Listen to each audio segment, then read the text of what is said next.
Hello. We have been working on informational text. And as readers, the older we get, the more we read for information. An informational text is a nonfiction text that gives details about a topic. Authors often organize ideas with captions and subtitles to tell the readers what each section of the text is about. After each title, authors can organize the text according to core ideas and support them with key ideas such as data, definitions, and examples. Authors can also organize ideas by explaining cause and effect, problem and solution, or by comparing and contrasting information. Informational text includes text features, which include print, bold print, italics, all capital letters, keywords, captions, and many, many more. Today, we will continue exploring some of the many, many text features in detail. Scholars. We will also recognize and explain characteristics and structures of informational text, including the central idea with supporting details. Likewise, we will analyze and explain how the author uses characteristics and text structures to achieve specific purposes. After analyzing these author's craft techniques, you will be able to write your own informational text. Let's take a look at this bulletin board that I created to help us better understand the reader's experience when reading informational text. It says, travel vicariously through reading. Travel vicariously through reading. Vicariously is such a big, big word, but it simply means although we cannot physically travel all the time, we can travel in our minds. As a reader, you can go anywhere, you can do anything. It's all up to the imagination. So sometimes informational text might be really, really, really interesting, and sometimes might not be something that we would typically pick or select. But you, the reader, can travel vicariously and follow along with the text to gain meaning. Now, let's jump into today's learning goals.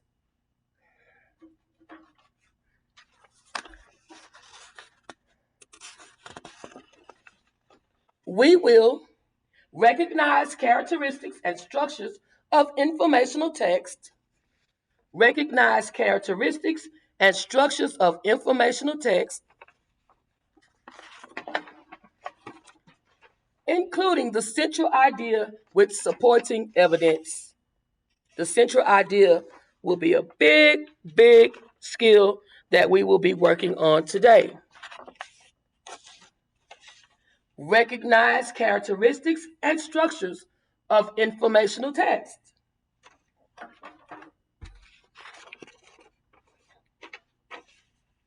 Including organizational patterns such as logical order and order of importance. An order of importance. Illustration. Illustration. An illustration shows what something looks like, and it's drawn by an artist. If you see the picture of the balloons, then you'll see an illustration. How about photograph? A photograph shows what something looks like taken with a camera. So here's a photograph of a balloon arrangement that I created for a baby shower a long time ago. But as you can tell, the picture was taken with the camera. How about caption? Captions are so important. And sometimes kids skip the caption. But the caption, along with the photo or picture, is going to support the written text. Never, never, never skip the caption. So what is a caption? Or what does it do? A caption explains what a photograph or illustration is about and can usually be found under the photograph. So let's look at this picture. Photograph. And at the bottom it says a string of pearl arch. So without the caption, we probably wouldn't know what kind of arch can be seen in the picture. Diagram. A diagram explains information or shows how something works in a visual way. So I drew a little balloon inflator. A diagram. It has the nozzle. Notice the line, and it is labeled with a nozzle, a motor, and a fan. So diagrams are illustrations with labels to identify certain parts. This also helps the reader visualize what the author is talking about. Bold print. We see a lot of bold print when reading informational text. Shows what words are important or what words can be found in the glossary. Bold print. Bold print shows what words are important or what words can be found in the glossary. Here's one, tying basics. Tying basics is written in bold print. The basics of balloon decor involves tying two balloons together, which is called a doublet. Notice the word doublet is also typed in bold print because it's important. Italics, one of my favorite words. Italics shows that a word is important. The font is usually lighter and more slanted than the rest of the text. Let's look at the example. Using balloons for science experiments with sink and float. If you notice, sink and float are both italicized. In other words, they're written slanted and appear to be a little lighter than the rest of the text. We call this italics. Sidebar. Sidebar. A sidebar gives interesting facts or extra information about a text. A sidebar gives interesting facts or extra information about a text. Suppose I read about the air around us. The air that we breathe is a gas. The whole page is about the air around us, but to the side, we notice a little section in blue that says, did you know? Did you know that did you know that air can last in a mylar or foil balloon for months? The balloon will slowly deflate over time. Anytime the author gives tidbits of information to the side, we call this a sidebar. And sometimes they're called fact bars.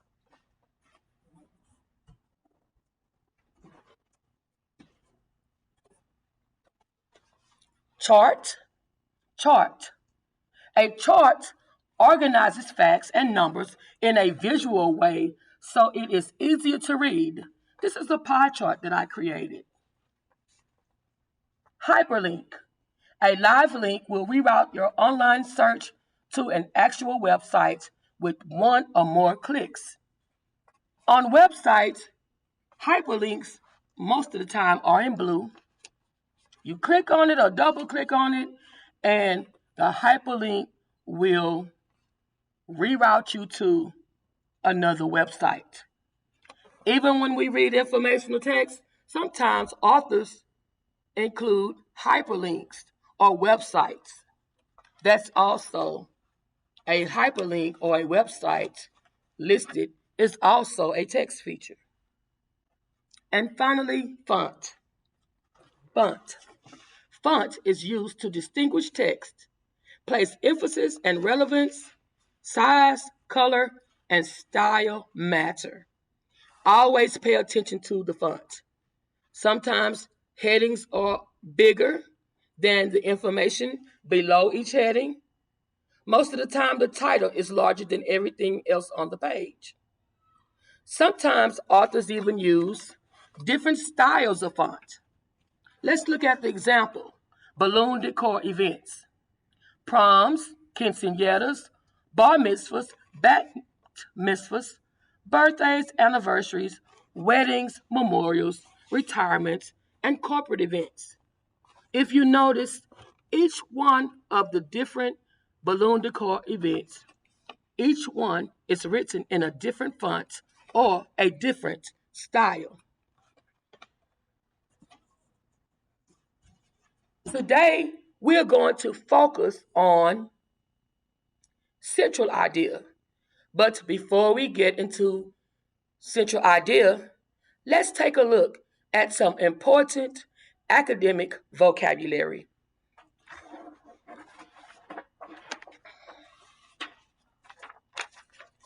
Order of importance. Order of importance.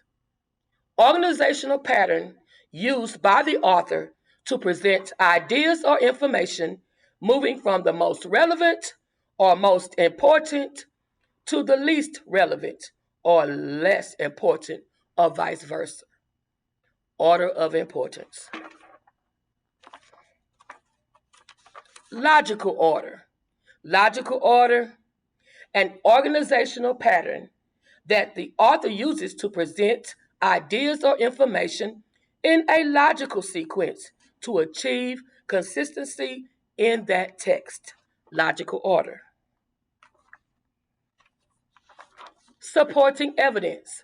Supporting evidence details, facts, or ideas that support or say more about the central idea.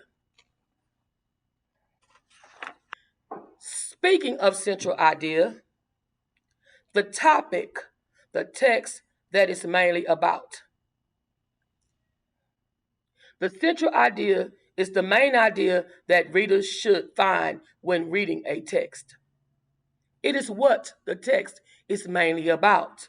Let's take a look at our nonfiction text structures again as a reminder, because when we're looking for the central idea, it is important to keep in mind the author's purpose or the reason why the author wrote the text.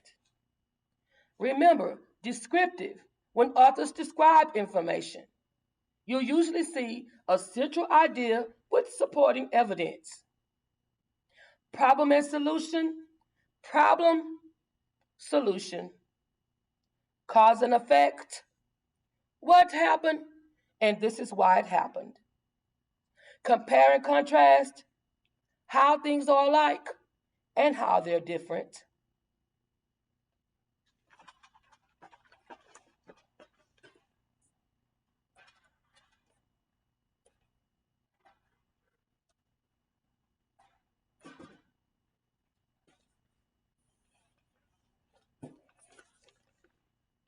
Sequential order. This happened, then the next thing happened, and then the next. Steps. Sequential order. Steps in a process. And finally, chronological order. Time order. When authors present text in the order in which events occurred, remember, chrono means time. About central idea. Let's talk about the key to understanding the central idea. Remember, every paragraph has a central idea. The question is, how do we determine importance? Central idea, what the text is mostly about. We use the keys to open the door. Identify the central idea using text clues, and we evaluate details to determine the key ideas that support the central idea. So let's talk about the keys. Use keys to unlock the door.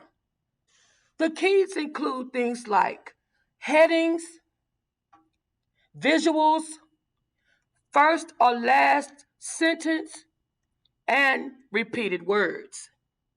Most of the time, readers can find the central idea in the first sentence of the paragraph or the last sentence of the paragraph, but we have to read. Sometimes it's clear when we see repeated ideas, repeated words. Repetition doesn't go away. Remember, we said we never ever throw away literary devices, literary elements. We don't throw away the skills that we learn in reading. We simply recycle them. So when ideas repeat over and over again, that's a big clue about the central idea. And how about the keys to evaluate the details? They include things like examples, facts, evidence, and descriptions. We put these things together to evaluate details to determine the key ideas that support the central idea. Remember, good readers read every section or paragraph in detail when it comes to informational text. The structure may change, but the topic is always the same. While reading our story, we always consider thinking jobs. You may ask yourself questions like, what are paragraphs blank and blank about? What are paragraphs blank and blank about? You also may ask yourself, what idea from the selection is illustrated by the photograph? What idea from the selection is illustrated by the photograph? The author wrote this selection most likely to. Always ask yourself that question.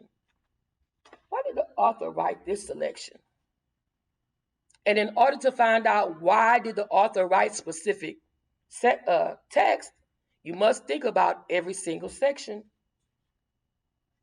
Which information is best supported by information throughout the chapter?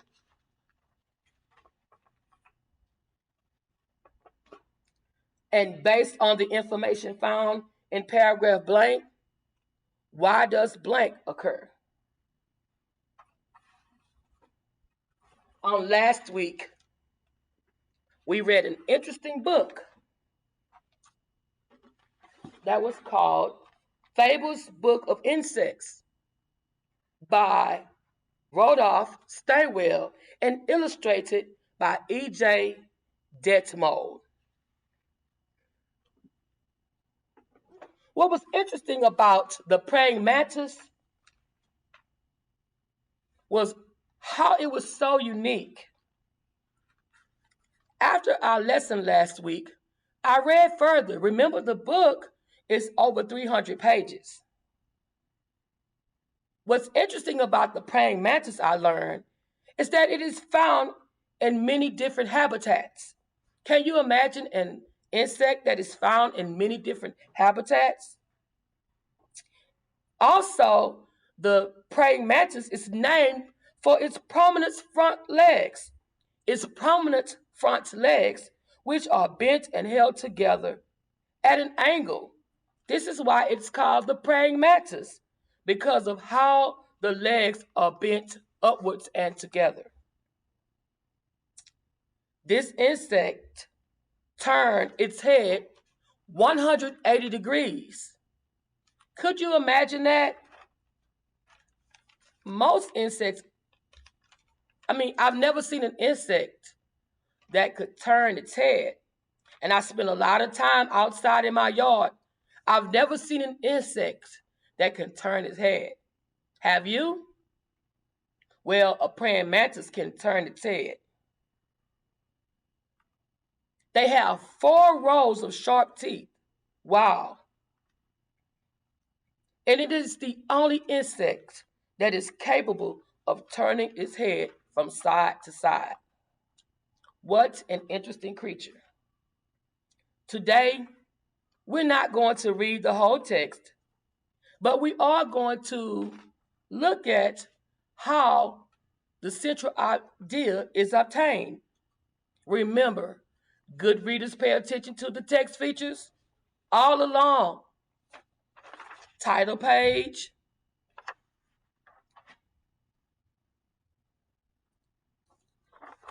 table of contents,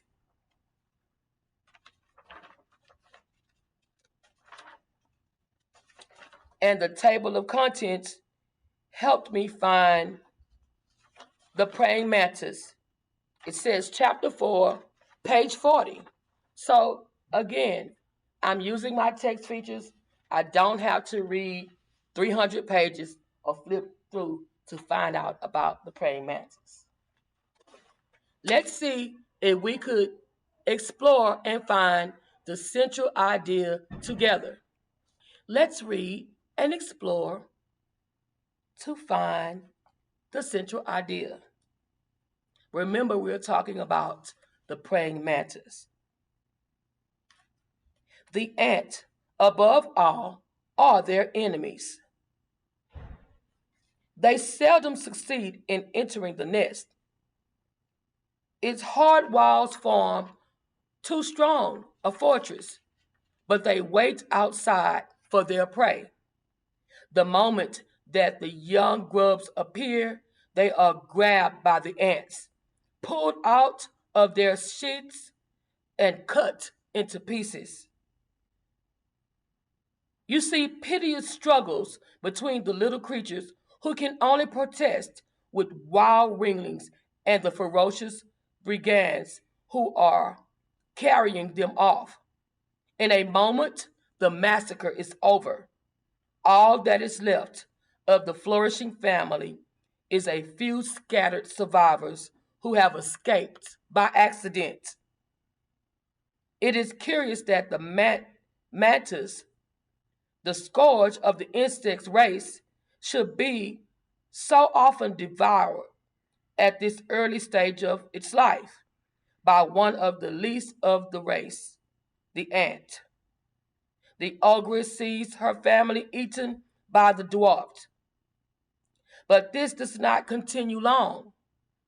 So soon as she has become firm and strong from contact with the air, the mantis can hold her own.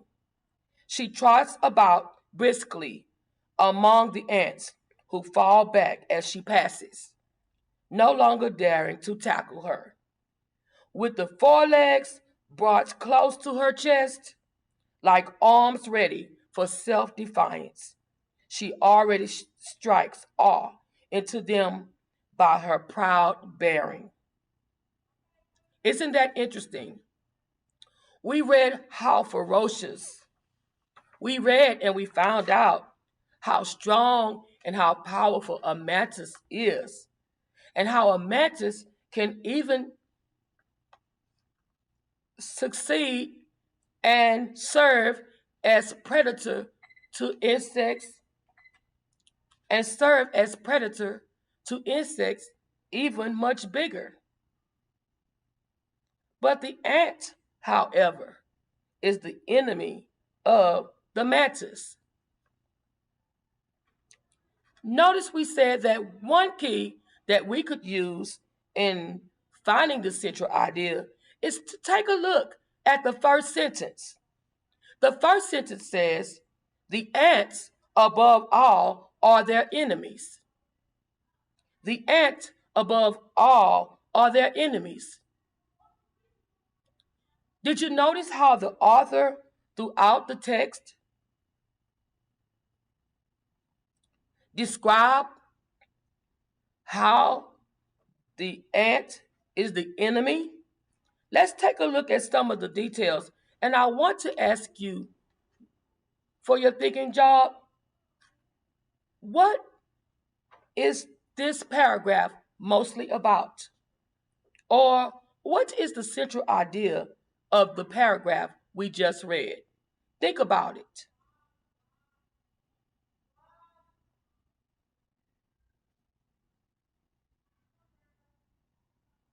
Here's your thinking job. What is the central idea of the paragraph we just read? What is the central idea of the paragraph we just read?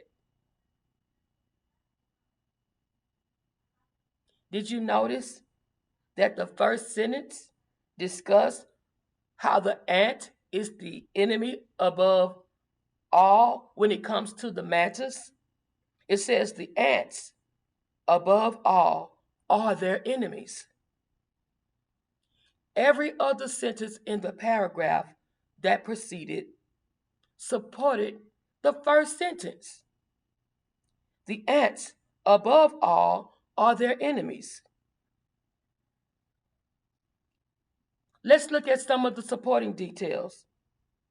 They seldom succeed in entering the nest. Its hard walls form too strong a fortress, but they wait outside for their prey. The moment that the young grubs appear, they are grabbed by the ants, pulled out of their sheets, and cut in pieces. Wouldn't you consider that an enemy? You see, piteous struggles between the little creatures who can only protest with wild ringlets and the ferocious brigands who are carrying them off. Carrying them off? In a moment, the massacre is over. The massacre is over.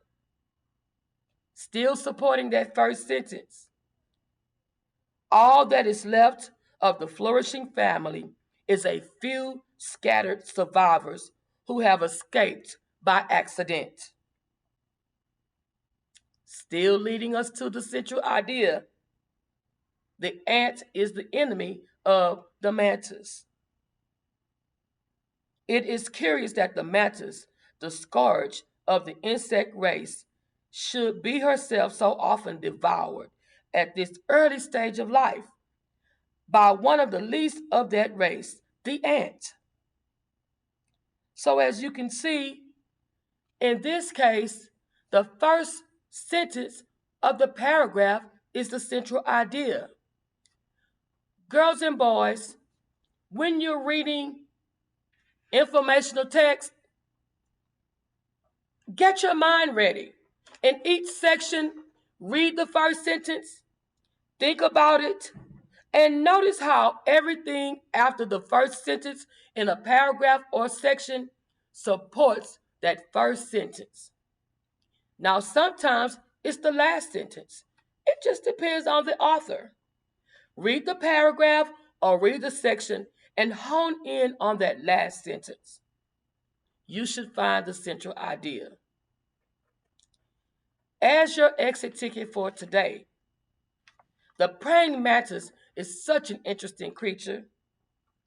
Do your own research on the praying mantis, if possible, or write an informational text of your own. Be sure to include some of the many text features that we've learned, like bold print and hyperlinks, an index, or a table of contents.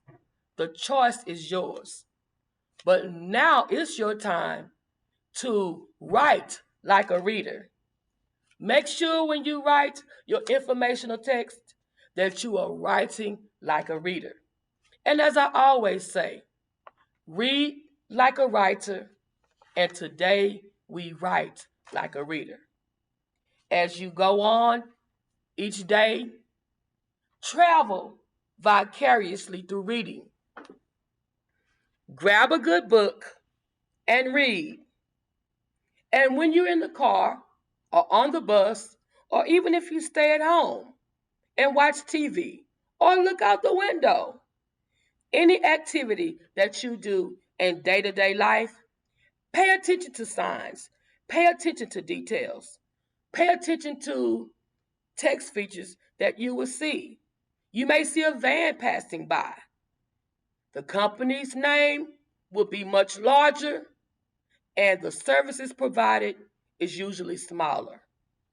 Pay attention to those text features in your world, and why not add them to your own informational text? I hope you enjoyed today's lesson. Thank you.